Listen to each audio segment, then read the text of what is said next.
Hello friends, welcome to my YouTube channel. आज हम लोग अपने बीपीएससी 68th बीपीएससी के लिए जो हमारा घटना चक्र का रसायन विज्ञान है उसको आज कवर करने वाले हैं, केमिस्ट्री को कवर करने वाले हैं।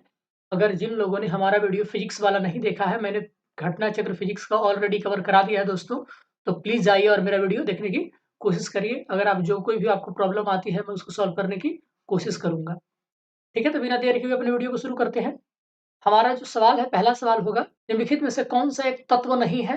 तो आपको पता होगा कि गैस एक तत्व नहीं है। आपको पता होगा कि पीरियोडिक टेबल में एलिमेंट्स को 3 भागों में बाँटा गया है, मेटल्स, नॉन मेटल्स और मेटल बायन्ड्स। तो जो गैस आता है वो नॉन मेटल के अंतर्गत आता है, ठीक है ना? चलिए आगे बढ़ जाते हैं। तो हमारा दूसरा सवाल हुआ कि आधुनिक रसायन शास्त्र का जनक किसे कहा जाता है? तो लावोज़ियर को कहा जाता है। एंटोनी लावोज़ियर को आधुनिक आधुनिक रसायन शास्त्र का पिता के नाम से जाना जाता है।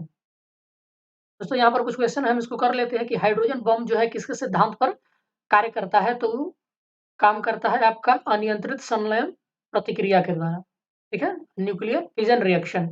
वायु में कौन-सा नोबेल गैस नहीं होता है? तो आपको पता होगा कि जो आपका रेडॉन है, ये रेडॉन वायु में नहीं पाया जाता है, ठीक है? चलिए आगे बढ़ते हैं हम। तो ऐसे एक तत्व में इलेक्ट्रॉनों और न्यूट्रॉनों की संख्या क्रमशः 18 और 20 है, तो इस प्रकार के तत्व की द्रव्यमान संख्या क्या होगी?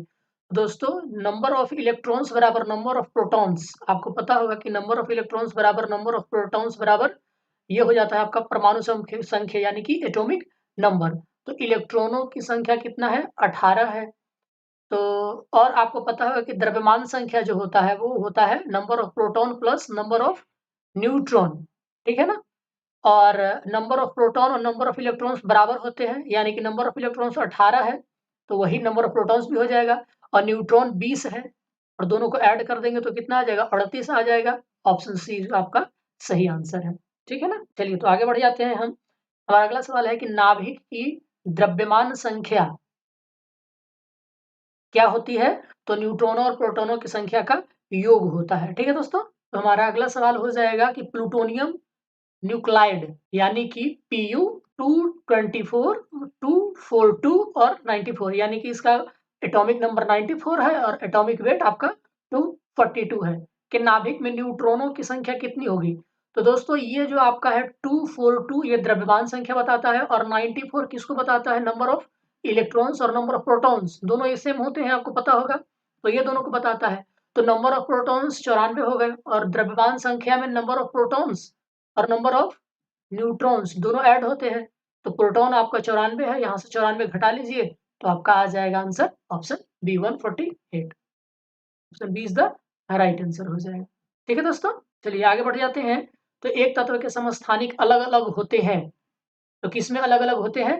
द्रव्यमान संख्या में अलग-अलग होते हैं। ऑप्शन बी इसका सही आंसर हो जाएगा। समान परमाणु द्रव्यमान वाले तत्व समस्थानिक कहलाते हैं।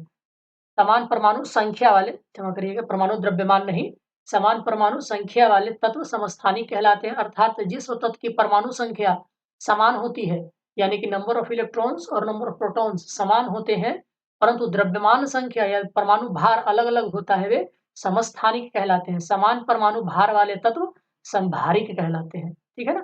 फैराडे स्थिरांक क्या होता है? फैराडे कांस्टेंट क्या होता है? तो ये होता है एक सार्वभौमिक स्थिरांक होता है दोस्तों, और इसका जो मान होता है वो 96,485 जूल पर मोल के बराबर होता है। निम्न में से किसका पीएच मान 7 है? तो आपको पता होगा कि शुद्ध पानी का पीएच मान जो होता है वो 7 होता है और उदासीन विलयन का भी पीएच मान 7 होता है, ठीक है ना? तो ऑप्शन एक से ज्यादा आंसर है, option is the right answer हो जाएगा। चलिए आगे बढ़ते हैं। तो निम्नलिखित में से किस विलयन के पीएच का मान 7 से अधिक होता है? तो आपको पता होगा कि जो क्षारीय विलयन होते हैं, उनका मान जो होता है पीएच वैल्यू वो 7 से अधिक होता है। तो इसमें से देख लीजिए, क्षारीय विलयन का 7 से अधिक और पानी का पीएच मान कितना होता है? तो 7 होता है, उदासीन होता है आपका पानी। तो एक घोल का पीएच 3 से 6 बदलता है। H+ आयन की सांद्रता क्या हो जाएगी? तो आपको पता होगा कि जो पीएच वैल्यू हम लोग निकालते हैं, वो H+ आयन कंसंट्रेशन के पावर में जो कुछ भी होता है। अगर हम कहें कि किसी का पीएच 3 है, इसका मतलब है कि वहां पर आयन कंसंट्रेशन क्या होगा? ये 10 के पावर में होगा कुछ, यानी कि पहले था 10 के पावर -3 और बदल के हो गया 10 के पावर -6। तो कितना घटा है आप निकाल लीजिए। 10 के पावर -3 घट जाएगा, 10 के पावर -3 अपॉन 10 के पावर -6 अपॉन 10 के पावर -3 आप निकाल लीजिए, तो 10 के पावर -3 यानी कि 1/1000। अब देख लीजिए इसमें से कौन है, तो ऑप्शन डी है 1000 गुना कम हो जाएगी। Option D is the right answer हो जाएगा। चलिए आगे बढ़ते हैं। तो कपड़े साफ करने प्रयोग होने वाले डिटर्जेंट क्या होते हैं, तो ये सल्फोनेट होते हैं। डिटर्जेंट आद्रक और आद्रकों के यौगिक्स होते हैं जो तनुकृत अवस्था में सफाई के गुण को प्रदर्शित करते हैं। वस्तुतः ऐसे पदार्थ एल्किल बेंजीन सल्फोनेट होते हैं, ठीक है ना। डिटर्जेंट कठोर जल में भी घुलनशील होते हैं, इस बात को आप याद रखेंगे। ब्रोमीन कैसी गैस होती है, तो आपको पता होगा कि एक लाल द्रव होता है और ये गैस नहीं होता है। ये एक ऐसा दोस्तों नॉन मेटल है, ये भी याद रखेंगे आप। एक ऐसा नॉन मेटल है जो रूम टेम्परेचर पर आपका लिक्विड अवस्था में पाया जाता है। कौन?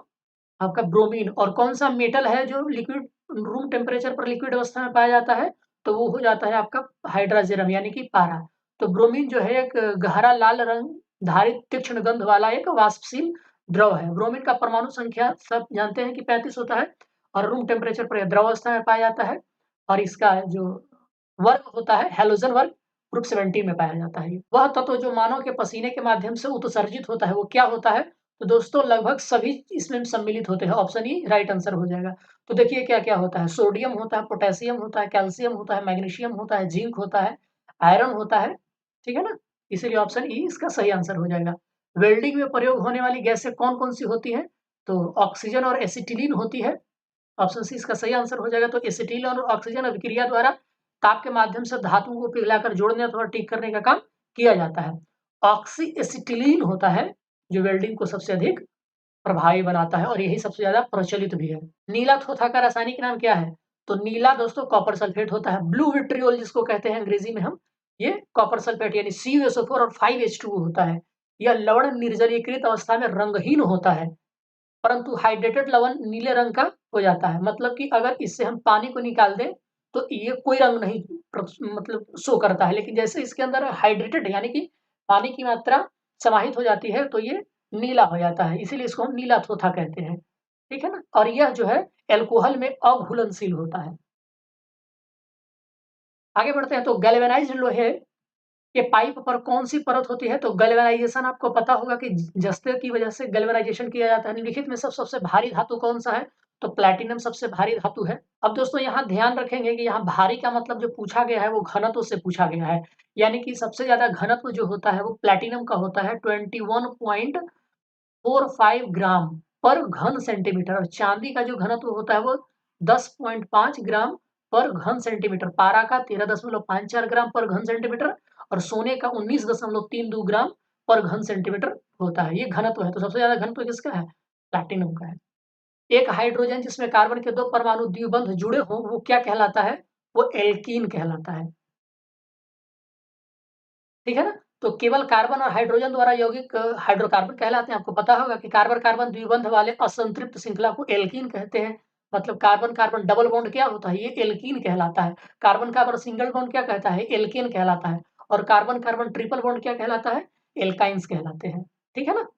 ये बात है। चलिए आगे बढ़ जाते हैं। तो स्टेनलेस स्टील एक मिश्र धातु है। तो ये किसका-किसका मिश्र धातु है? तो 2 या 2 से अधिक धातुओं के समांगी मिश्रण को मिश्र धातु कहते हैं। तो जो आपका स्टेनलेस स्टील होता है, उसमें क्या होता है? आपका देख लीजिए, कार्बन होता है, निकेल होता है, क्रोमियम होता है। तो आप क्रोमियम भी होता है, तो इसमें से कोई भी नहीं है आपका दोस्तों सही आंसर। इसलिए ऑप्शन ये था राइट आंसर हो जाएगा। ठीक है ना? टूटी हुई हड्डियों की रक्षा के लिए प्लास्टर ऑफ पेरिस का प्रयोग होता है। यह क्या है? तो दोस्तों ये जिप्सम है। तो जिप्सम लवण जिसका रासायनिक सूत्र होता है CaSO4 इंटू 2H2O और यह 373 केल्विन पर गर्म करने पर यह जल अणुओं को त्याग कर कैल्शियम सल्फेट और हाफ H2O हो जाता है। ठीक है? अगर इसको गर्म करेंगे तो CaSO4 इंटू हाफ H2O हो जाएगा। इसी को प्लास्टर ऑफ पेरिस कहते हैं। तो कंफ्यूज मत होइएगा। जो जिप्सम होता है उसका रासायनिक सूत्र होता है दोस्तों CaSO4 इंटू 2H2O, लेकिन जो प्लास्टर ऑफ पेरिस होता है उसका रासायनिक होता है CaSO4 इंटू आपका हाफ H2O। दोनों में कंफ्यूज नहीं होना है आपको, ठीक है। और इसी को गर्म करते हैं तो प्लास्टर ऑफ पेरिस बनता है। चलिए सिरके का रासायनिक नाम क्या है? तो एसिटिक एसिड होता है, आप सबको पता होगा। और IUPAC नेम में इसका एथेनोइक एसिड होता है। निम्नलिखित में से कौन सा अम्ल सिरके में उपस्थित होता है? तो ऑक्जेलिक सॉरी एसिटिक एसिड होता है, क्षमा करिएगा।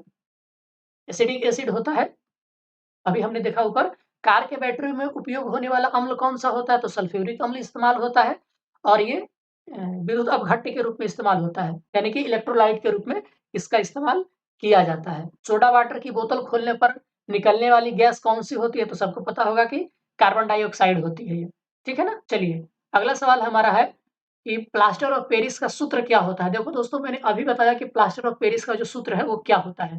तो हमने कहा कि plaster of Paris CaSO4 into half H2O, ये आपका प्लास्टर ऑफ पेरिस होता है। इसको आप 2 से मल्टीप्लाई कर दीजिएगा पूरे में, तो यहाँ से आ जाएगा CaSO4 का होल ट्वाइस और 2 कैंसल हो जाएगा और यहाँ 2H2O हो जाएगा, यानी कि ऑप्शन बी सही आंसर हो जाएगा। कन्फ्यूज मत होइए, फिर से देख लीजिए। मैंने क्या कहा था? CaSO4 into half H2O। अगर आप इसमें पूरे से 2 से मल्टीप्लाई करेंगे, तो ये वाला 2 तो कैंसल हो जाएगा, लेकिन इसके आगे तो 2 रहेगा ना, तो इसी को हम लोग लिखते हैं ऐसे, CaSO4 का whole twice into H2O। Option B आपका यहाँ पर आंसर हो जाएगा, ठीक है? और जिप्सम का क्या होता है? आप कन्फ्यूज मत होइएगा, CaSO4 इंटू 2H2O होता है। चलिए आगे बढ़ते हैं। तो वनस्पति तेल से वनस्पति घी बनाने में प्रयुक्त होने वाली गैस कौन-सी होती है? तो हाइड्रोजन होती है, सबको पता होगा। ये ज आप रासायनिक अभिक्रिया देख लीजिए, क्या होता है कि वनस्पति तेल को हाइड्रोजन के साथ जब हाइड्रोजिनेशन करते हैं, कितने डिग्री टेम्परेचर पर? तो 150 से 180 डिग्री सेंटीग्रेड पर। और कैटलिस्ट के रूप में हम किसका इस्तेमाल करते हैं दोस्तों? तो आप इस्तेमाल करते हैं निकेल का। ये भी बहुत पूछा गया है कि जब हम वनस्पति तेल से वनस्पति घी बनाते हैं, तो किस उत्प्रेरक का इस्तेमाल किया जाता है? तो इस्तेमाल किया जाता है आपका निकेल का, ठीक है ना? चलिए आगे बढ़ते हैं। तो हमारा अगला क्वेश्चन हो जाएगा, खनिज यानी कि मिनरल्स क्या हैं? तो मिनरल्स क्या हैं दोस्तों? ये इनऑर्गेनिक सॉलिड्स हैं या इनऑर्गेनिक मिनरल्स होते हैं, ठीक है ना? खनिज जो है मिनरल प्रकृति के रूप में पाया जाने वाला एक इनऑर्गेनिक मिनरल्स है, ठीक है? और जो कि आपका क्रिस्टलीय संरचना रूप में, क्रिस्टलाइन स्ट्रक्चर के रूप में पाए जाते हैं। उसी को हिंदी में कहते हैं रवाकृत संरचना। आगे बढ़ते हैं। तो आयोडीकृत लवण में कौन क्या रहता है? तो आयोडीकृत लवण में पोटेशियम आयोडाइड रहता है। पोटेशियम आयोडाइड की संरचना और भौतिक गुणों में खाद्य लवण, ये जो टेबल सॉल्ट के समान होता है। व्यापारिक स्तर पर आयोडीकृत लवण बनाने में सामान्यतः इसी का प्रयोग किया जाता है। इसके अतिरिक्त पोटेशियम आयोडेट, सोडियम आयोडेट और सोडियम आयोडाइड का प्रयोग भी आयोडीकृत लवण बनाने में किया जाता है। ठीक है ना दोस्तों? वर्ष 1945 में नागासाकी में गिराए गए बमों में कौन-सा विस्फोटक प्रयुक्त किया गया था? तो प्लूटोनियम का इस्तेमाल किया गया था। 9 अगस्त 1945 को फैटमैन नामक जो बम है वो नागासाकी जापान के ऊपर गिराया गया था। इसमें प्लूटोनियम का प्रयोग विस्फोटक के रूप में किया गया था। वहीं दूसरी ओर हिरोशिमा पर गिराए गए बम लिटिल बॉय में विस्फोटक के रूप में यूरेनियम का इस्तेमाल हुआ था। याद रखेंगे, नागासाकी प्लूटोनियम और आपका हिरोशिमा यूरेनियम, ठीक है ना? और उन नागासाकी पर गिराए गए बम का नाम फैटमैन था और हिरोशिमा पर गिराए गए बम का नाम लिटिल बॉय था। ठीक है दोस्तों? चलिए आगे बढ़ते हैं। एक ही प्रकार के परमाणु में से एक ही प्रकार का परमाणु निम्न में से किसमें मिलता है? तो इसका सही उत्तर हो जाएगा प्राकृतिक तत्व में, यानी कि जो एलिमेंट्स होते हैं, एलिमेंट को अगर आप डिवाइड करोगे तो आपको कुछ नहीं मिलने वाला है, वो उसी तरीके का एटम्स मिलेगा। लेकिन अब यौगिक को डिफरेंट-डिफरेंट छोटे-छोटे टुकड़ों में डिवाइड करोगे तो डिफरेंट-डिफरेंट एटम्स हो सकते हैं कि मिल सकते हैं। और खनिज तो एक मिश्रण है, उसमें तो मिलना ही मिलना है। इसलिए हमारा ऑप्शन सी राइट आंसर हो जाएगा। खाने का नमक यानी कि NaCl किससे बनता है? तो दोस्तों मजबूत और मजबूत क्षार से बनता है। आपको पता होगा कि ये एक आयोनिक कंपाउंड्स हैं और आयोनिक कंपाउंड तभी बनता है जब एक स्ट्रॉन्ग एसिड जब एक आपका स्ट्रॉन्ग बेस के साथ रिएक्शन करता है। ठीक है ना? ये सॉल्ट है। तो ये और एक आपका कंप्लीट सॉल्ट है ये। तो सॉल्ट तभी बनेगा, आपका ये उदासीन सॉल्ट है उसमें भी। ठीक है? तो उदासीन सॉल्ट तब बनता है जब एक स्ट्रॉन्ग एसिड एक स्ट्रॉन्ग बेस के साथ रिएक्शन करता है। जैसे कि स्ट्रॉन्ग साल्ट NaCl हो जाएगा, KNO3 हो जाएगा, ये सब स्ट्रॉन्ग साल्ट्स हैं। मतलब कि इनका निर्माण स्ट्रॉन्ग एसिड और स्ट्रॉन्ग बेस के मिलने से हुआ है।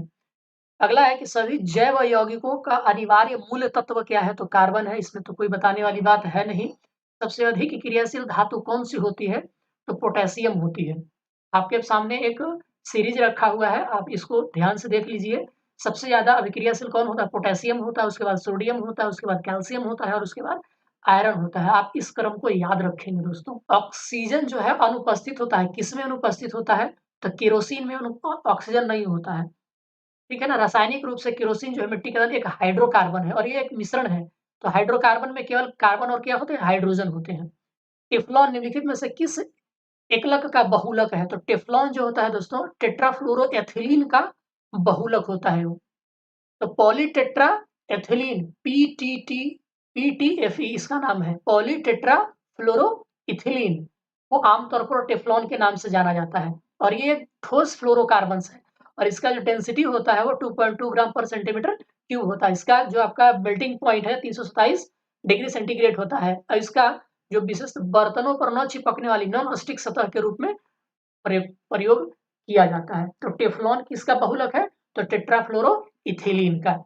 और इसमें पॉली लगा देंगे तो वही आपका टेफ्लॉन बन जाता है। सिगरेट लाइटर में निम्नलिखित में से कौन सी गैस प्रयुक्त की जाती है? तो ब्यूटेन गैस का इस्तेमाल होता है C4H10 को। बैकेलाइट निम्नलिखित के संघनक से बनता है। किसके किससे मिलने से बैकेलाइट बनता है? तो आपको पता होगा कि फिनॉल और फॉर्मल्डिहाइड का ये एक पॉलीमर होता है दोस्तों और इसके कंडेंसेशन रिएक्शन से बनता है।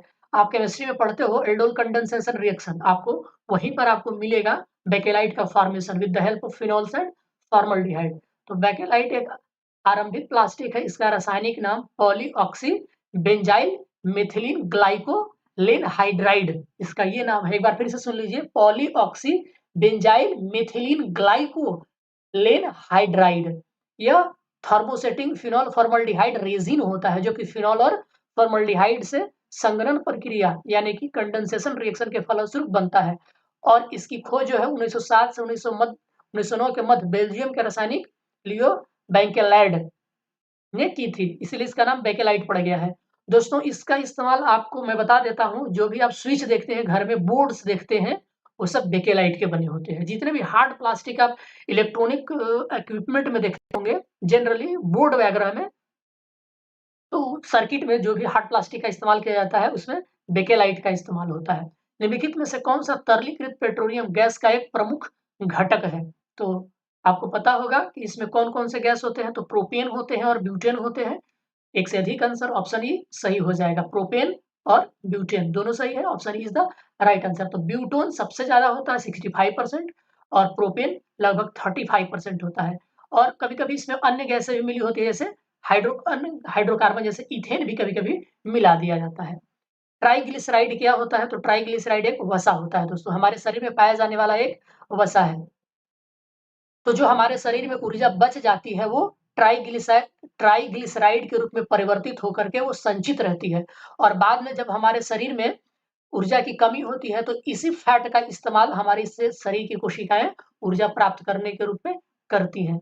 प्राकृतिक रबर किसका बहुलक होता है? तो ये सवाल बहुत बार पूछा गया है दोस्तों, आपको किसी न किसी एग्जाम में ये सवाल आपको मिल जाएगा। ये आइसोप्रीन का आपका बहुलक होता है। ये एक ही प्रकार के अधिक अणुओं से आपस में मिलकर के अनुभार वाला, जब बड़ा अनुभार वाला अणु बनाते हैं तो उसको बहुलक कहते हैं, ठीक है ना? अंग्रेजी में इसको पॉलीमर कहा जाता है।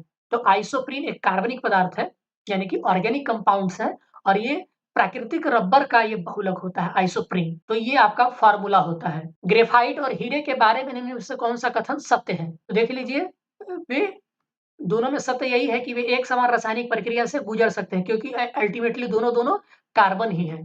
दोनों की कठोरता समान होती है, बिल्कुल नहीं होती। उनके पास एक जैसी क्रिस्टल शैली नहीं, बिल्कुल नहीं। एक तो हेक्सागोनल होता है, एक टेट्राहेड्रल होता है। उनकी विद्युत चालकता समान होती है, बिल्कुल नहीं। ग्रेफाइट विद्युत चालकता समान होता है और डायमंड तो बिल्कुल नहीं होता है। तो डी आपका ऑप्शन सही हो जाएगा क्योंकि दोनों कार्बन है, रासायनिक अभिक्रिया दोनों सेम तरीके से करेंगे। चलिए आगे बढ़ लेते हैं। तो ग्रीन हाउस गैसों में मुख्य घटक किसका होता है? तो दोस्तों ग्रीन हाउस गैसों में आता है कार्बन डाइऑक्साइड, जलवाष्प, नाइट्रस ऑक्साइड, मीथेन और ओजोन। तो एक से अधिक आंसर आपका ऑप्शन ई राइट आंसर हो जाएगा। सब के सब ऑप्शन ग्रीन हाउस गैसों के रूप में अपना कंट्रीब्यूशन देते हैं। चलिए ग्रीन हाउस गैसों में मुख्य घटक किसका होता है? तो again option is the right answer. Same question repeated. Police द्वारा नशे में गाड़ी चलाने वाले की सांस की जांच के लिए फिल्टर पेपर का इस्तेमाल होता है। इस फिल्टर पेपर पर क्या होता है? तो दोस्तों पोटेशियम डाइक्रोमेट और सल्फ्यूरिक एसिड होता है। ऑप्शन ए इसका सही आंसर हो जाएगा। तो इसका एक्सप्लेनेशन देख लीजिए क्योंकि इस बहुत काम आने वाला है। पुलिस द्वारा नशे में गाड़ी चलाने वाले सांस की जांच के लिए ब्रेथ एनालाइजर, ठीक है, नामक उपकरण का इस्तेमाल किया जाता है। इस उपकरण के माध्यम से किसी संदेहास्पद व्यक्ति द्वारा छोड़ी गई सांस, एक्सहेल्ड ब्रीथ को पोटेशियम डाइक्रोमेट और सल्फ्यूरिक एसिड के विलयन से होकर के गुजारा जाता है। लाल भूरा पोटेशियम डाइक्रोमेट विलयन एल्कोहल से अभिक्रिया करके हरे रंग में परिवर्तित हो जाता है। इस हरे रंग की तीव्रता यानी इंटेंसिटी के माध्यम से छोड़ी गई सांस में एल्कोहल की मात्रा का अनुमान लगाया जाता है। यानी कि दोस्तों K2Cr2O7 और जब एल्कोहल अभिक्रिया करता है, जनरली आप जो पीते हो इथेनॉल होता है, C2H5OH होता है, और जब यह अभिक्रिया करता है तो इसका होता है रेड ब्राउन कलर, लेकिन बाद में हो जाता है आपका ग्रीन ब्राउन कलर। तो इससे हम अनुमान लगाते हैं कि आपने कितनी शराब पी रखी है, क्योंकि ये अल्कोहल की मात्रा पे डिपेंड करता है इसका कलर। मतलब डीम होगा या डार्क ग्रीन हो जाएगा। तो अगर ज़्यादा डार्क हो जाता है तो अनुमान लगाते हैं कि व्यक्ति जो है वो ज़्यादा नशे में है या ज़्यादा उसने शराब पी रखी है। ठीक होगा दोस्तों? चलिए आगे बढ़ते हैं। तो पेट्रोल और डीजल के अधूरे जलने से कौन-सा गैस उत्पन्न होता है? तो कार्बन मोनोऑक्साइड गैस उत्पन्न होता है। ठीक है ना? आपको पता है कि जब भी कार्बन अगर ऑक्सीजन की अनियंत्रित मात्रा में, मतलब कि बहुत कम ऑक्सीजन की मात्रा हो, अगर कोई भी कार्बन जलता है तो जनरली कार्बन मोनोऑक्साइड गैस वहाँ पर आपका उत्पन्न होता है। अगर एक्सेस अमाउंट में ऑक्सीजन रहता है तो कार्बन डाइऑक्साइड गैस वहाँ पर प्रोड्यूस होता है। साबुन ग्रीस को हटाता है, किसके द्वारा? तो पायसीकरण। इसको इंग्लिश में कहते हैं इमल्सिफिकेशन। यानी कि इमल्सिफिकेशन में होता क्या है दोस्तों? ध्रुवीय समूह युक्त लंबी श्रृंखला वाले यौगिक होते हैं। उदाहरण के लिए साबुन, साबुन होते क्या है दोस्तों? तो सोडियम और पोटेशियम के आपको फैटी एसिड्स होते हैं, फैटी साल्ट्स होते हैं। तो आपसे पूछा जाएगा कि जो आपका सॉप्स होते हैं वो क्या होते हैं? तो fatty salts of sodium and potassium होते हैं, याद रखेंगे। जो आपका सॉप होता है वो क्या होता है? तो fatty salts of sodium and potassium. और डिटर्जेंट क्या होता है तो दोस्तों? वो सल्फोनेट्स होते हैं, सल्फाइड्स होते हैं वो, ठीक है ना? सॉरी, सल्फोनेट्स होते हैं जनरली वो। तो इसके 2 भाग होते हैं, एक भाग को हम हाइड्रोकार्बन का पार्ट कहते हैं और दूसरे भाग को आपका जलीय ध्रुव, विलेय ध्रुव कहते हैं। मतलब एक पार्ट ये होता है, एक पार्ट ये होता है। एक्चुअली में दोस्तों जब आप साबुन लेते हैं वो एक्चुअल में ये होता है आपका COONA। ये एक फैटी एसिड है, सोडियम पामेटेट इसको कहते हैं, ये उसका पूरा नाम है। तो यहाँ से इसके 2 पार्ट बन जाते हैं। एक पार्ट यहाँ से प्लस माइनस वाला पार्ट, ये माइनस और ये प्लस, ठीक है? और एक ये हाइड्रोकार्बन वाला पार्ट, 2 पार्ट इसके हो जाते हैं। तो एक जिसमें प्लस माइनस है, एक जिसमें कुछ नहीं है। तो जो कुछ नहीं होता है उसको हम कहते हैं हाइड्रोकार्बन पार्ट, और जिसमें प्लस माइनस होता है उसको कहते हैं पोलराइज्ड पार्ट, ठीक है ना? तो पायसीकरण के दौरान जो साबुन होता है अध्रुवीय, मतलब कि ये वाला पार्ट से तेल या ग्रीस को घोल लेता है। यानी कि तेल और ग्रीस को कौन घोलता है? तो कार्बनिक पार्ट घोलता है, और ध्रुवीय समूह जो है वो जल में घुल जाता है। जब इसे ठीक प्रकार से रगड़ा जाता है तो ग्रीस छोटी-छोटी बूंदों के रूप में जल में निलंबित हो जाता है और जल के बहाव से ये आसानी से बाहर निकल जाते हैं। ठीक है ना दोस्तों? चलिए, हमारा अगला सवाल ये है कि ईंधन के रूप में प्रयुक्त एलपीजी में मुख्यतः क्या होता है? तो हमने अभी आपने देखा कि क्या-क्या होता है, तो ब्यूटेन होता है और प्रोपेन होता है, जनरली ये होता है, और कभी-कभी इथेन भी मिलाया जाता है आपका। ऑप्शन ई आपका सही आंसर हो जाएगा। आगे बढ़ते हैं, तो आपके पास सूची में 1 और सूची 2 को मिलान करना है, तो मिलाइए। अस्पार्टेम क्या होता है? तो दोस्तों ये एक कृत्रिम आपका वो होता है, स्वीटनर होता है अस्पार्टेम, तो ए का 4 हो जाएगा आपका। और बेनाड्रिल क्या होता है? तो दोस्तों बेनाड्रिल एक आपका हिस्टामिन है, एंटीहिस्टामिन होता है या प्रतिहिस्टामिन भी इसको कहते हैं हम। और ये हो जाएगा 2। फ्रेऑन क्या होता है? फ्रेऑन एक तरीके का आपका कूलिंग एजेंट होता है जो आप प्रशीतक के रूप में इसका इस्तेमाल करते हो। तो इसका आंसर हो जाएगा आपका, देखिए दोस्तों यहाँ से थोड़ा-सा रॉन्ग मिल गया था ये। तो अस्पार्टेम कृत्रिम मधुरक हो जाएगा और फ्रेऑन प्रशीतक हो जाएगा। और नियोप्रीन क्या होगा? हमने अभी देखा है संश्लेषित रबर है। तो आइसोप्रीन होता है नेचुरल रबर, याद रखेंगे यहाँ पर। आइसोप्रीन आपका होता है नेचुरल रबर, लेकिन नियोप्रीन जो होता है वो आर्टिफिशियल रबर होता है। तो आप देख लीजिए, सही आंसर आपका ऑप्शन सी राइट आंसर हो जाएगा। चलिए, शुष्क बर्फ क्या होता है? तो ठोस कार्बन डाइऑक्साइड होता है। निम्नलिखित में से किसे शुष्क बर्फ कहते हैं? तो ठोस कार्बन डाइऑक्साइड को कहते हैं। शुष्क बर्फ क्या होता है? तो ठोस कार्बन डाइऑक्साइड होता है। आगे बढ़ते हैं, तो निम्नलिखित में से किसकी मात्रा अम्ल वर्षा में सबसे अधिक होती है? तो दोस्तों ये होती है सल्फ्यूरिक एसिड की मात्रा अम्ल वर्षा में, यानी कि एसिड रेन में सबसे ज़्यादा होता है। ऑप्शन सी राइट आंसर हो जाएगा। इसके अलावा इसमें नाइट्रिक एसिड होता है, लेकिन सल्फ्यूरिक एसिड की अगर बात करें तो सबसे ज़्यादा वो 70% होता है दोस्तों। तो ये बनते कैसे हैं? तो जो कल कारखाने से जो SO2 निकलते हैं और NO2 निकलते हैं, ये वर्षा के जल के साथ रिएक्शन करके H2SO4 और ये वर्षा के जल के साथ रिएक्शन करके HNO3 बनाते हैं, ठीक है ना? चूने का पानी किसके द्वारा दुधिया हो जाता है? तो कार्बन डाइऑक्साइड के साथ रिएक्शन करके। आपके पास रिएक्शन ये है, तो ये जो आपका चूना जब आप पानी में घोलते हो और दीवार पे पेंट करते हो तो तुरंत सफेद नहीं होता है, लेकिन जब वो कार्बन डाइऑक्साइड के साथ रिएक्शन करता है तो कैल्शियम कार्बोनेट और वाटर बनाता है और इसका जो रंग है वो आपका हो जाता है बिल्कुल सफेद। अगला सवाल है कि निम्नलिखित में से कौन-सा सीमेंट का प्रमुख घटक है? तो सीमेंट में क्या होता है दोस्तों? चूना पत्थर भी होता है और आपका जिप्सम भी होता है। ऑप्शन ई इसका सही आंसर हो जाएगा। तो इसका सही आंसर है क्या? ऑप्शन ई हो जाएगा। Option E is the right answer. तो सीमेंट के निर्माण में प्रयुक्त होने वाले घटक चूना पत्थर यानी कि लाइमस्टोन और सिलिका, SiO2 भी होता है। सिलिका मिट्टी को एक साथ गर्म करने पर उसकी अभिक्रिया के फलस्वरूप सीमेंट क्लिंकर का निर्माण होता है। इस क्लिंकर में 2 से 3% जिप्सम को मिश्रित कर सीमेंट का निर्माण किया जाता है, यानी कि एक से ज़्यादा आंसर हो जाएँगे आपके। मतलब कि यहाँ पर चूना पत्थर भी है, जिप्सम भी है और सिलिका मिट्टी भी है। ठीक है? तो अगला है कि अम्ल वर्षा होती है कारखानों से, कोयला जलाने से, पेट्रोल से, लकड़ी से। देखिए दोस्तों, कारखाने से जो धुआँ निकलता है उसमें SO2, NO2 होता है, कोयला जलाने से भी होता है, पेट्रोल जलाने से भी निकलते हैं, लकड़ी जलाने से भी निकलते हैं। तो यहाँ ऑप्शन ई ऐसा कोई ऑप्शन नहीं था, इसीलिए इसका अगर ऑप्शन ई होता तो ऑप्शन ई हो जाता। एक्सप्लेनेशन देख लीजिए, तो देख लीजिए अगर आपको कोई परेशानी हो तो इसका एक्सप्लेनेशन है। खाना बनाने में प्रयोग होने वाली मुख्यतः गैस कौन-सी होती है? तो मीथेन होती है, जिसको हम बायोगैस कहते हैं दोस्तों। और ये गोबर, कूड़ा, कचरा इत्यादि से आपको बनाया जाता है। एक कार बैटरी में प्रयुक्त विद्युत अपघट्य यानी इलेक्ट्रोलाइट के रूप में किसका इस्तेमाल होता है? तो सल्फ्यूरिक एसिड के रूप में होता है। कार में द्वितीयक सेल यानी कि सेकेंडरी सेल का इस्तेमाल किया जाता है। सेकेंडरी सेल की खासियत ये होती है कि आप इसको डिस्चार्ज होने के बाद चार्ज भी कर सकते हो और ये केमिकल एनर्जी को इलेक्ट्रिकल एनर्जी और अगेन जब आप चार्ज करते हो तो इलेक्ट्रिकल एनर्जी को केमिकल एनर्जी में कन्वर्ट करता है और इसका इस्तेमाल कहाँ-कहाँ करते हैं? तो कार में, ट्रक में, इन्वर्टर में ये सेकेंडरी सेल का इस्तेमाल किया जाता है। इलेक्ट्रोड के रूप में इसमें क्या होता है? तो लेड ऑक्साइड होता है और स्पंजी लेड से बनी होती है। चलिए आगे बढ़ते हैं। तो निम्न धातुओं में से कौन-सा सामान्य ताप पर द्रव है? तो मैंने बताया होगा शुरू में ही ये Hg होता है, पारा होता है। इसीलिए इसका इस्तेमाल हम लोग कहाँ करते हैं? थर्मामीटर के रूप में किया जाता है। निम्नलिखित में से किसमें कार्बन नहीं है? तो हीरा में भी कार्बन है, कोयला में भी कार्बन है, ग्रेफाइट में भी है।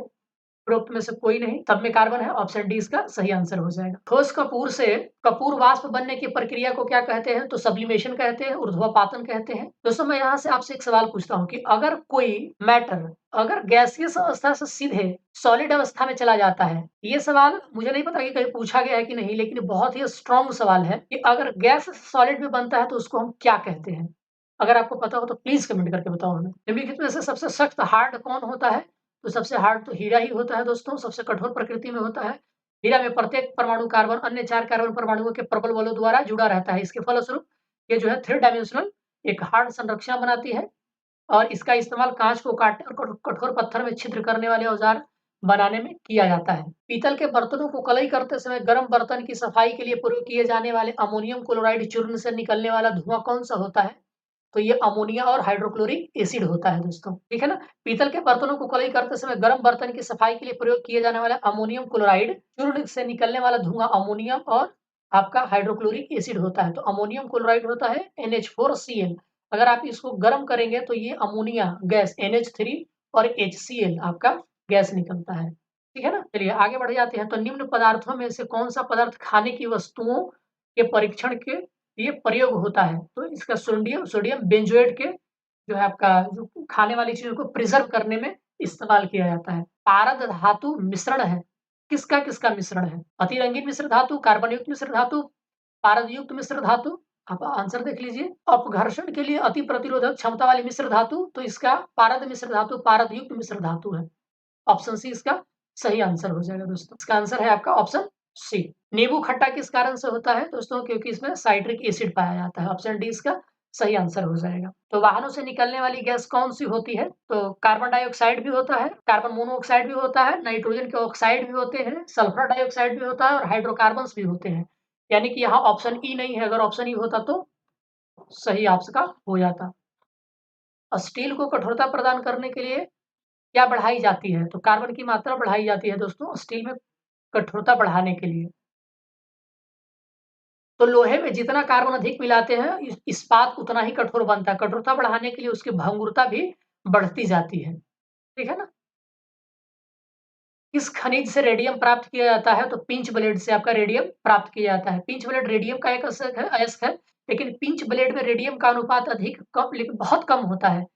जो मैडम क्यूरी थी अब मेरी क्यूरी थी, मेरी क्यूरी और जो उनके दोनों हस्बैंड वाइफ थे ने रेडियम की प्राप्ति के लिए पिंच ब्लेड का ही इस्तेमाल किया था, यानी कि उन्होंने रेडियम की खोज पिंच ब्लेड से ही की थी। तैरने के तालाब में तैरने के लिए मनुष्य की जो त्वचा है वो जल जाती है। क्यों जल जाती है? तो क्लोरीन के कारण, क्योंकि वहाँ पर क्लोरीन की मात्रा तालाब में ज़्यादा होती है। और हम लोग जानते हैं कि तालाब में पानी के शुद्धिकरण के लिए CO2 क्लोरीन गैस का भी इस्तेमाल किया जाता है। इस वजह से तो त्वचा जो है वो जलती है। हाइड्रोकार्बन को जलाने से क्या बनेगा? हाइड्रोकार्बन में क्या होता है दोस्तों? कार्बन और हाइड्रोजन होता है। अगर आप इसको जलाओगे तो क्या मिलेगा आपको? तो ये आपको पानी मिलेगा। ठीक है ना? H2 को जलाने से 1 मिनट देख लेते हैं, हाइड्रोजन था कि हाइड्रोजन था? सॉरी, ये हाइड्रोजन था, नॉट हाइड्रोकार्बन था। तो हाइड्रोजन को जलाने का मतलब क्या है? जलने का मतलब होता है ऑक्सीजन के साथ अभिक्रिया। तो हाइड्रोजन को जलाओगे ऑक्सीजन की उपस्थिति में तो वाटर ही बनेगा। ठीक है? सोने को घोला जा सकता है। किसमें घोला जा सकता है दोस्तों? तो सोने को एक्वा रेजिया में घोला जा सकता है। एक्वा रेजिया होता क्या है? तो कंसंट्रेटेड नाइट्रिक एसिड यानी कि HNO3 प्लस आपका हाइड्रोक्लोरिक एसिड HCl, और इसका जो अनुपात होता है 1:3 होता है।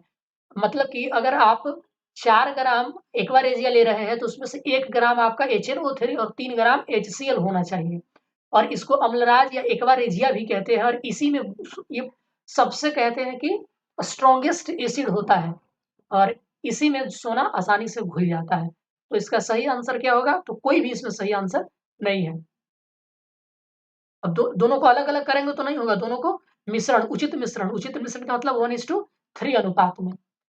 हाइड्रोक्लोरिक एसिड काँच की बोतल में नहीं रखा जाता है, क्योंकि तो काँच की सिलिकॉन डाइऑक्साइड्स के साथ वो अभिक्रिया कर सकता है। तो हाइड्रोक्लोरिक अम्ल काँच में नहीं रखा जाता। H2F अत्यधिक क्रियाशील यौगिक होती है। काँच की सिलिकॉन डाइऑक्साइड से प्रतिक्रिया कर लेता है, जिससे बोतल में विस्फोट हो सकता है। यानी कि HF जो है वो आपका सिलिकॉन डाइऑक्साइड SiO2 के साथ अभिक्रिया करके आपका जो ये फ्लोरीन बहुत ज़्यादा आपका रिएक्टिव होता है, तो ये इसके साथ रिएक्शन कर सकता है और विस्फोट हो सकती है। वायु में थोड़ी देर रखने पर किसी धातु के ऊपर हरे रंग के बेसिक कार्बोनेट की परत जम जाती है। वह धातु कौन-सा होता है?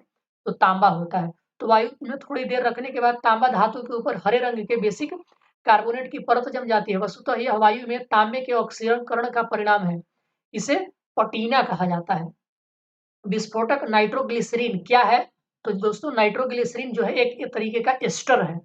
ऑप्शन डी आपका सही आंसर हो जाएगा, और इसका उपयोग जो है ये विस्फोटक के तौर पर किया जाता है, एक्सप्लोसिव के रूप में इसका इस्तेमाल किया जाता है।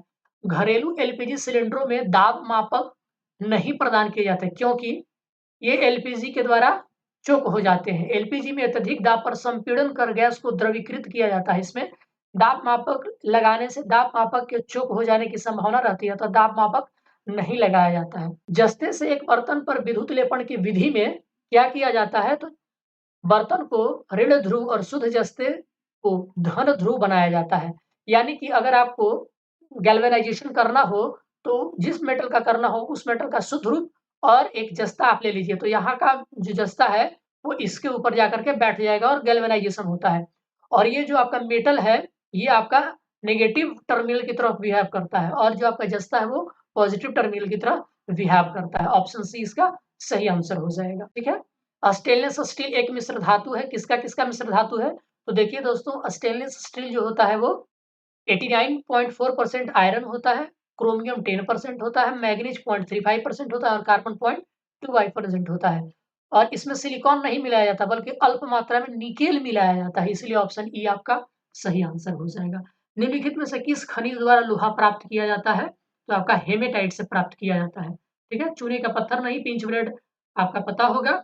इरेडियम की होती है, यूरेनियम की भी होती है। आप बताओ कमेंट करके कि मोनाज़ाइट किसका अयस्क है? विरंजक चूर्ण के लिए कौन-सा कथन असत्य है? तो इसका सही उत्तर हो जाएगा जल में अधिक विलेय होता है। तो विरंजक चूर्ण एक पीतल धवल चूर्ण होता है जिसमें क्लोरीन की गंध आती है। विरंजक चूर्ण को जब वायु में खुला छोड़ देते हैं तो इससे धीरे-धीरे क्लोरीन गैस बाहर निकल जाती है। यह कार्बन डाइऑक्साइड अथवा तनु सल्फ्यूरिक अम्ल अथवा तनु हाइड्रोक्लोरिक अम्ल के साथ अभिकृत होकर क्लोरीन गैस प्रदान करता है। ठीक है ना? आपके सामने ये केमिकल रिएक्शन है, आप देख सकते हैं।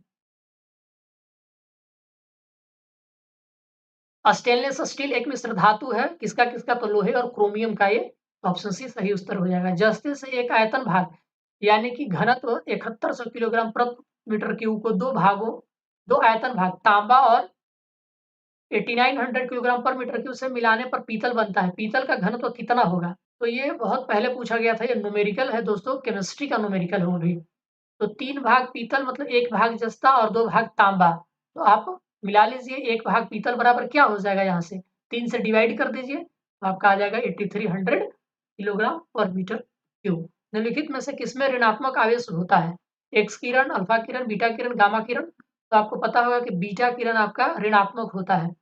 रेडियो एक्टिव पदार्थों में अल्फा, बीटा, गामा किरणें निकलती है। अल्फा धन आवेशित होता है, अल्फा इज पॉजिटिव, बीटा आपका नेगेटिव होता है और गामा उदासीन होता है। निम्नलिखित में से कौन सा इलेक्ट्रॉनिक संरूपण धातु तत्वों के लिए इस्तेमाल होता है? तो सही उत्तर है आपका 2882, ऑप्शन डी सही आंसर हो जाएगा। क्योंकि दोस्तों ये एक क्षारीय जो होगा बेसिक होगा, क्योंकि 2 इलेक्ट्रॉन ये दे भी सकता है, ठीक है ना। तो एक संरूपण क्षारीय मृदा धातु है और ये जो लास्ट आपके ऑर्बिट में 8 इलेक्ट्रॉन होने चाहिए, तो ये अक्रिय हो जाएगा, ये भी अक्रिय गैस हो जाएगा और ये हो जाएगा आपका एक हैलोजन ग्रुप का एलिमेंट, ये ऋणात्मक गैस होगा। तो ये आपका ऑर्गन है एक्चुअल में, और ये आपका क्षमा करिएगा, ये आपका नियॉन है और ये आपका ऑर्गन है और ये आपका क्लोरीन है। ये इलेक्ट्रॉनिक कॉन्फ़िगरेशन लिखे गए हैं दोस्तों। तो कार्बन मोनोऑक्साइड समूह का आबंध क्रम क्या होता है, यानी कि बॉन्ड ऑर्डर क्या है? तो इसका बॉन्ड ऑर्डर जो है वो हमें बताती है कि अणु या समूह बनाने वाले 2 परमाणुओं के मध्य उपस्थित बंधन कितना मजबूत है। आबंध क्रम का अधिक होना अधिक मजबूती तथा आबंध क्रम का कम होना कम मजबूती प्रदर्शित करता है। CO का आबंध क्रम जो है वो 3 है। आपका सही आंसर हो जाएगा डी, कार्बन मोनोऑक्साइड ये होता है आपका। चलिए आगे बढ़ते हैं। दोस्तों इसका एक फ़ॉर्मूला होता है कि हम कैसे बॉन्ड ऑर्डर निकाला जाता है, कि जितने नंबर ऑफ पेयर्ड इलेक्ट्रॉन्स होते हैं, जितने नंबर ऑफ अनपेयर्ड इलेक्ट्रॉन्स होते हैं, उन्हीं की मदद से ये निकाला जाता है। ठीक है ना दोस्तों? चलिए आगे बढ़ते हैं। तो हमारा सही आंसर अगला सवाल हो जाएगा कि बेंजीन में सिग्मा और पाई बॉन्ड की संख्या कितनी होती है? तो आपका बेंजीन C6H6 होता है। आपके पास ये स्ट्रक्चर है बेंजीन का, और अल्टरनेट डबल और सिंगल बॉन्ड होते हैं। तो 1 पाई, 2 पाई और 3 पाई, 3 पाई बॉन्ड हो गए, और सिग्मा 1, 2, 3, 4, 5, 6 और एक-एक हाइड्रोजन है दोस्तों।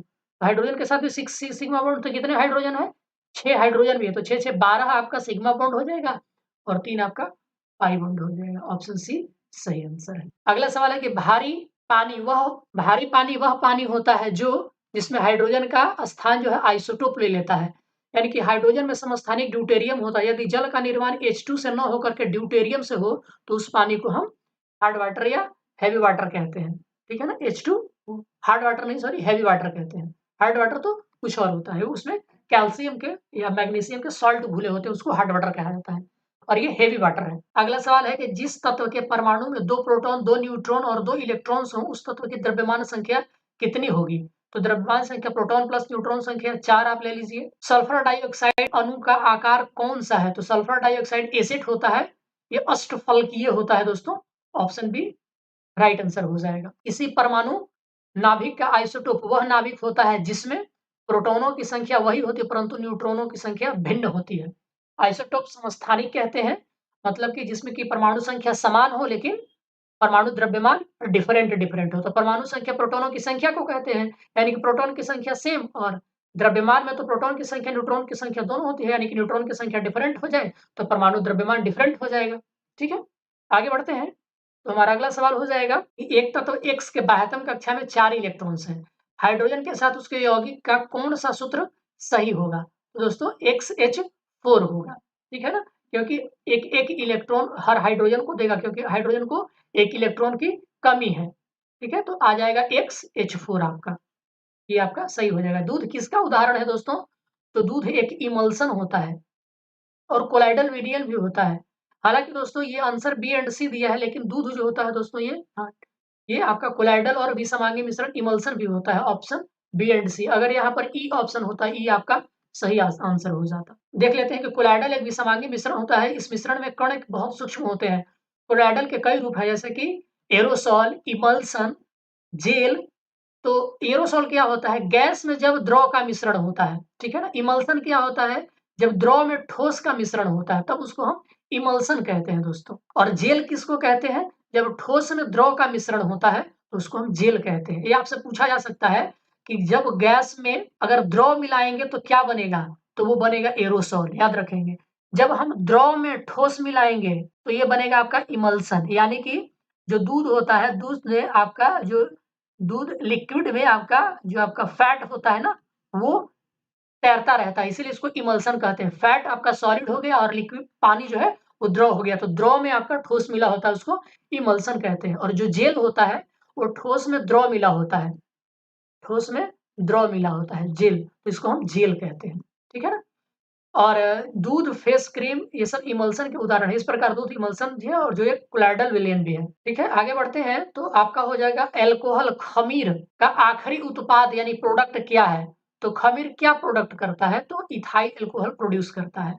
आपको पता होगा कि जटिल कार्बनिक पदार्थ एंजाइमों की उपस्थिति में धीमी गति से सरल पदार्थों में परिवर्तित यानी फर्मेंटेशन कहलाते हैं। अंगूर एवं अन्य फलों के रसों को ईस्ट, खमीर जिसमें कि उपयुक्त एंजाइम होते हैं उपस्थिति में किण्वन द्वारा अल्कोहली पेय पदार्थों के निर्माण में उपयोग में लाया जाता है। जैसे कि मोलासेस जो होते हैं अथवा गन्नों एवं फलों के शर्करा से प्राप्त विभिन्न प्रकार के अन्नों से प्राप्त स्टार्च एंजाइम इनवर्टेज की उपस्थिति में सर्वप्रथम ग्लूकोज एवं फ्रक्टोज में परिवर्तित होते हैं। तो देखिए क्या होता है कि ये शर्करा है। अब अगर आप इनवर्टेज एक तरीके का एंजाइम है, उसकी उपस्थिति में अभिक्रिया कराएंगे तो ग्लूकोज और फ्रुक्टोज बनेगा। ग्लूकोज और फ्रुक्टोज दोनों ही अन्य तरह के एंजाइम जाइमेज की उपस्थिति में इथाइल अल्कोहल और कार्बन डाइऑक्साइड में परिवर्तित हो जाते हैं। इनवर्टेज तथा जाइमेज दोनों एंजाइम ईस्ट में विद्यमान होते हैं, यानी कि ईस्ट डालिएगा तो पहले जो ईस्ट है इनवर्टेज रिलीज करेगा, तो इनवर्टेज रिलीज करने पर शर्करा किस में बदलता है?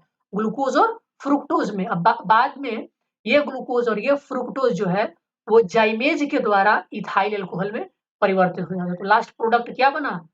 इथाइल अल्कोहल बना। चलिए आइए देखते हैं तो ग्लूकोज को एथिल अल्कोहल में किस एंजाइम के द्वारा बदल दिया जाता है? तो सही उत्तर हो जाएगा जाइमेज। अभी हमने देख लिया, ठीक है?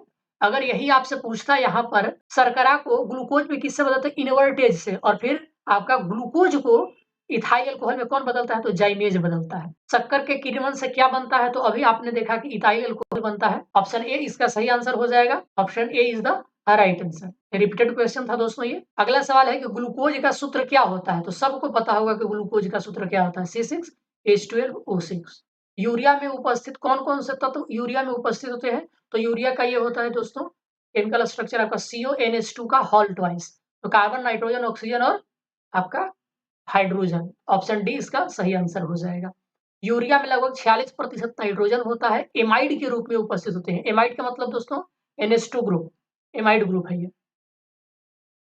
यानी कि डिटर्जेंट क्या होते हैं? तो डिटर्जेंट आपका शोधन अभिकर्ता है। सफाई कार्य के लिए प्रयुक्त होने वाले पदार्थ साबुन और एवं अपमार्जक कहलाते हैं। साबुन या अपमार्जक कहलाते हैं। वास्तव में हम जिस साबुन का उपयोग वर्षों से कर रहे हैं वो अपमार्जक की श्रेणी में ही आता है, ठीक है? जिसको हम अंग्रेजी में डिटर्जेंट कहते हैं। तो सोप और डिटर्जेंट में दोस्तों अंतर होता है। जो कपड़ा धोने वाले साबुन होते हैं वो डिटर्जेंट की श्रेणी में कभी-कभी रखे जाते हैं। निम्न में से कौन सा पदार्थ साबुन बनाने में प्रयुक्त होता है? तो वनस्पति तेल होता है। हमने देखा था कि यदि किसी तेल व वसा को सोडियम हाइड्रोक्साइड विलयन के साथ विवेचित करते हैं तो तेल अथवा वसा संगत एसिड सोडियम लवण और ग्लिसरॉल में परिवर्तित हो जाते हैं। इस अभिक्रिया को हम लोग इमल्सिफिकेशन या साबुनीकरण कहते हैं। पीतल में कौन सी धातुएं होती हैं? तो पीतल में तांबा और जस्ता होता है दोस्तों आपका। चलिए आगे बढ़ते हैं तो तीसरे और चौथे समूह के ऑक्साइड का सामान्य गुणधर्म क्या होता है? तो इसका उत्तर है बेसिक और एसिडिक। तीसरे और चौथे समूह के ऑक्साइड और सामान्य गुणधर्म बेसिक और एसिडिक होते हैं। ये आपका पीरियोडिक टेबल का सवाल है दोस्तों। रेडियोधर्मी पदार्थ क्या उत्सर्जित करता है? तो ये अल्फा, बीटा, गामा तीनों रे उत्सर्जित करते हैं। तो आपको पता होगा कि जो अल्फा रे होता है वो धनावेशित होता है, बीटा ऋणावेशित होता है, गामा उदासीन होता है। हवा में जिस गैस की मात्रा सबसे अधिक होती है वह है, तो किस गैस की मात्रा? तो नाइट्रोजन की मात्रा 78.09% होती है। वायु क्या है? तो वायु एक मिश्रण है। ऑप्शन सी सही हो जाएगा। नाइट्रोजन, ऑक्सीजन, आर्गन और carbon dioxide. Nitrogen 78%, oxygen 20.95%, argon 0.93% और कार्बन डाइऑक्साइड 0.036%। इसके अलावा हाइड्रोजन हीलियम, नियॉन, क्रिप्टन और ज़ेनॉन। आपसे कई बार पूछा था, जो रेडान होता है वो आपका हवा में नहीं पाया जाता है, याद रखेंगे, ये रेडान। मच्छर भगाने वाली दवाओं में सक्रिय रसायन कौन-सा होता है? तो एलिथ्रिन होता है दोस्तों। एलिथ्रिन नामक यौगिक मच्छर भगाने वाली दवाओं में सक्रिय रसायन है। जल की अस्थायी कठोरता का कारण क्या है? तो दोस्तों ये कैल्शियम और मैग्नीशियम के क्लोराइड और सल्फेट होते हैं ये। तो इसका सही आंसर हो जाएगा आपका ऑप्शन बी हो जाएगा। Option B is the right answer हो जाएगा इसका। चलिए आगे बढ़ते हैं। तो हमारा अगला सवाल होगा, हास्य गैस यानी कि लाफिंग गैस क्या होता है? तो लाफिंग गैस नाइट्रस ऑक्साइड को कहते हैं, क्योंकि इसको गैस सूंघने पर हँसी आती है। डॉक्टर इसका प्रयोग एनेस्थेसिया के रूप में प्रयुक्त करते हैं। निम्नलिखित में से किसे हँसने वाली गैस कहा जाता है? तो अभी हमने देखा नाइट्रस ऑक्साइड को कहते हैं। अब आपके सामने मैचिंग कर दोस्तों आपको मैच करना है। आपके सामने कुछ दिए गए हैं। त्वचा कैंसर किसकी वजह से होता है? ध्वनि प्रदूषण किसकी वजह से होता है? वैश्विक तापमान आयोजन, ओजोन छिद्र। तो देखिए इसका आंसर आपका बी है। मतलब त्वचा कैंसर किससे होगा आपको पता होगा, परावैंगनिक किरणों से होता है। ध्वनि प्रदूषण की मापने वाली इकाई क्या होती है? आपका डेसिबल होती है। वैश्विक वैश्विक तापमान कार्बन डाइऑक्साइड से बढ़ता है और ओजोन छिद्र क्लोरोफ्लोरोकार्बन की वजह से कम हो रहा है। ऑप्शन बी इसका सही आंसर हो जाएगा। ठीक है दोस्तों? तो ये था हमारा एक केमिस्ट्री का, जो बीपीएससी के पिछले वर्षों में कई बार पूछे गए हैं, उससे रिलेटेड क्वेश्चन। अब अगले वीडियो में हम बायोलॉजी को कवर करने की कोशिश करेंगे। आप हमें ज़रूर कमेंट करके बताओ कि आपको वीडियो कैसा लग रहा है। वीडियो देखने के लिए आप सबका बहुत-बहुत शुक्रिया। मिलते हैं नेक्स्ट वीडियो में। धन्यवाद।